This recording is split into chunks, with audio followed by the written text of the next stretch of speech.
it's Katie Forrestal, and I want to talk to you today about my blog. The name of my blog, or the website to get to it, is called rejectpornography.com. So right there, I think you should see where this video is going to go, and if you're not interested, that's fine, you can turn me off, but I really wish you'd pay attention if you have any doubts about pornography, even if you are using it, because I think you'll find a lot of useful information here. So the name Reject Pornography is sort of a shortened version of what my book title will be when the book is completed. I'm about 4 chapters in right now, and I started this as dissertation studies. And I'm one of those people, like many, who are ABD or all but dissertation and struggling with that. And I don't know that it's going to get completed. But the important thing is that this word gets out, because I think it's something that needs to be talked about. And I think that bringing awareness and gathering some people together that care about this subject and want to do something about it is important. If you've been on my YouTube channel before, you'll know that I have lots of videos out there. I do sing also, and I'm not a perfect singer, I'll admit that, but if anyone's out there who wants to take me to boot camp and make me perfect, I would love to do that. My writing skills are probably maybe even a little better than my singing skills, but they're not perfect either. Academia is not somewhere I'm sure I want to go. But hey, I made it through my master's and almost through my doctorate, so I hope that that's enough to get you to listen to what I have to say, because this is important information and I really want to make a difference.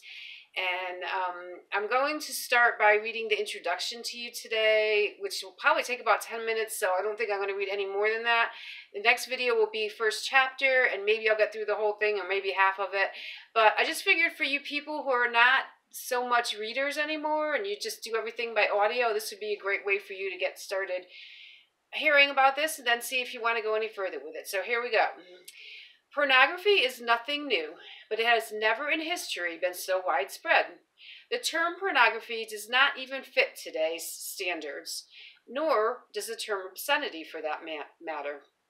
That term has been changed so much over the years in the American legal system, it has become hard to define and almost obscure. Looking back in history, we can see that sex has always been alluring as depicted in visual representations and the written word. Ancient visual representations of sex acts can be found in carved stones in temples in India, dating as far back as 950 to 970 BC.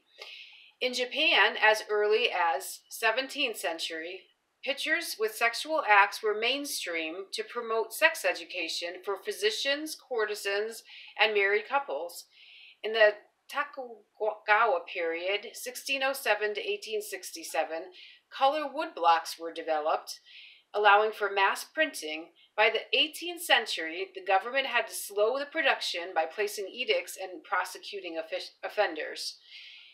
The written words bring us poetry in ancient Rome, such as Ovid's Ars Amatora, or The Art of Love, or some of the works of medieval Italian poet Giovanni Boccaccio, such as Decameron, or we can move forward to the 19th century and study many works of literature such as Hagar Revelry, Odyssey, 1933, and Memoirs of a Woman of Pleasure, 1966, which all ended up in court being debated as to their acceptance in the public sphere. Fast forwarding to the 21st century, we see visual and written representations all around us: the grocery store, the television, the movies, even driving down the street. The public square has been flooded with pornography as we know it, from Playboy, Hustler, Penthouse, Cosmopolitan, and even Sports Illustrated magazines, from erotic novels to bondage and sadomasochism, like 50 Shades of Grey, from music videos to VHS films to pay-per-view movies in hotel rooms, from advertising of clothing lines like Calvin Klein and Victoria's Secret to adult novelty shops on billboards, and maybe even in so-called wardrobe blunders at the Super Bowl.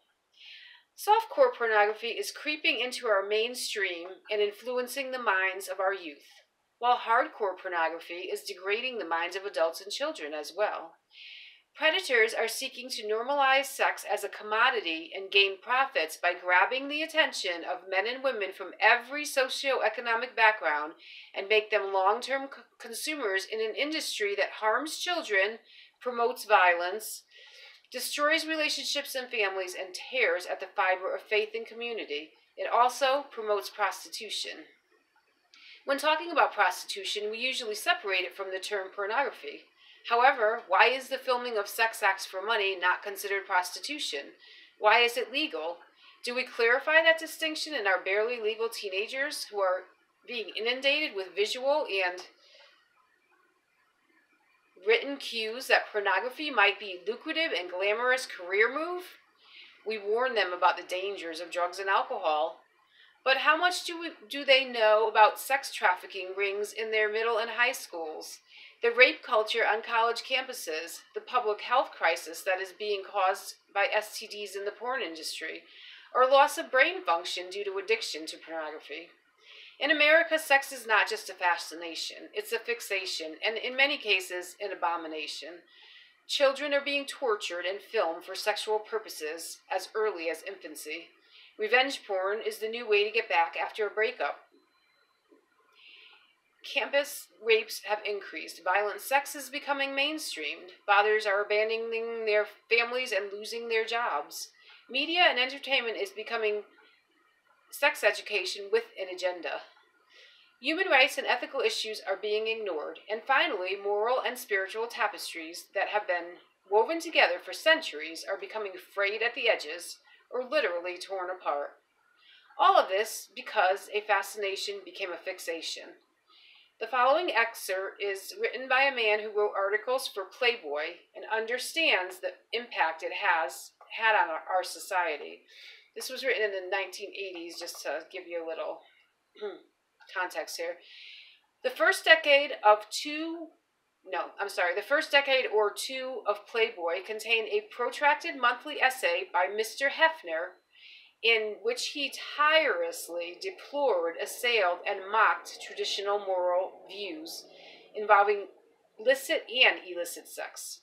One of those articles proclaims, "The American experiment is working out just fine. Americans are free to speak, to write, to think, and to act as they choose." That's what the American experiment is all about. But you see, the American experiment is not working out just fine. The current issue of Newsweek, this is in the 80s, magazine announces that by the end of the decade, as many as 1/2 of the children of America will be raised by single parents. Between 1970 and 1980, illegitimate births in the white community rose from 6 to 11%, and in the black community from 38 to 55%. Because they all read Playboy? Of course not. But it is unquestionably the case that self-indulgence has a great deal to do with fragility of personal relations. Wanton sex, like wanton booze or wanton idleness or wanton thought, breed undesirable things. Among them, children without parents, but also broken homes. And broken homes breed things like violence, neglected children, and drug addiction, the stigmata of modern America. Most emphatically, not what the American experiment is all about. End of quote. There is hope. What if we take a fresh look at sexuality? Most of us have heard about the sexual revolution of the 60s. Maybe it's time for a new revolution, a revolution to bring back some of the purity to America. I'm not necessarily talking about a movement of abstinence, although that may be a fringe benefit. I'm talking about stripping away all the images, icons, ideologies, and media-based education and allowing ourselves to discover the pure joy of the gift of sex in its proper place, in intimate, private relationships that are designed uniquely and without judgment. No more frequency expectations, no more notches on the belt, no more financial gain. What if the conversation stopped being, how much can we talk about sex, and changed to, what is the best way to talk about sex? Could we bring sex back to being about love? Not love the one you're with, That's not love. Love is commitment, sacrifice, and loyalty. Not hookups just for fun. That kind of fun eventually ends in heartache, disease, and even death. What if we just put sex on a shelf and let it simmer for a while and focus our energy on developing our gifts and talents as individuals, learning to be true to ourselves while having interdependent relationships with others based on mutual respect and dignity, and working toward fulfilling our God-given destinies? The sexual revolution of the 60s was fueled by ideologies of men with an agenda, such as Alfred Kinsey, so-called father of the sexual revolution, and Hugh Hefner, Kinsey's so-called pamphleteer. Both men are dead now, but their legacy lives on, even though Kinsey has been proven to be a fraudulent scientist and even considered by some a psychopath. And Hefner was basically just a dirty old man surrounded by money-hungry women in his old age. The agenda they started in the early 50s has seeped its way into our society, brought perversity and promiscuity to new levels, and to this day poses as the norm. It is time to take a hard and real look at what pornography has done to American society and decide if this is what we want, we the people. The government can enforce laws, but only we can stop the supply and demand. This book is a plea to every consumer of pornography to recognize that there is a real person behind that image. She could be your daughter. He could be your son. They're not objects to be used and thrown away. Get help if you need to, but please stop the demand. It is also a warning to every young adult who may be considering entering the porn industry. Please look at what you are getting into before you take that leap. Then share the information with your loved ones to keep them safe. No matter what anyone tells you, there is no amount of money that will ever be enough for you to recover from the damage you will do to your body and your soul. To all those who have suffered from making the choice to be in the industry or were taken there by force, there is healing and hope, as well as forgiveness for those who have driven the demand. Lastly, I hope this book will open new conversations about sexuality in America. How can we fix what we've done? And where do we go from here? With the right resources, maybe more studies can be done to get a better understanding of how the media has affected our views on sexuality in America. Maybe with an open mind, free from distractions of the other voices of mass culture, we can hear our own inner voices once again and decide individually and then collectively what we truly stand for as a nation. This is a quote from Isaiah Berlin's essay, Two Concepts of Liberty, written in 1966, I believe it was. And it's really kind of states a lot about what this book is about and how I feel about freedom. I'm not trying to take away people's freedom and free speech and ability to do what they want, but there has to be boundaries. So this is a really good quote. Men are largely interdependent, and no man's activity is so completely private as to never obstruct the lives of others in any way. Freedom for the pike is death for the minnows. The liberty of some must depend on the restraint of others. To avoid glaring inequality or widespread misery, I am ready to sacrifice some or all of my freedom. I may do so willingly and freely. But it is freedom that I am giving up for the sake of justice or equality or the love of my fellow man. So that's the end of the introduction. Next tape will be chapter 1, probably half of it. But thank you for listening. Like and subscribe. I really would love to get this channel going. It's been doing really well in the last month or so, and I just really want to get this word out. So thanks for listening, and I'll see you next time.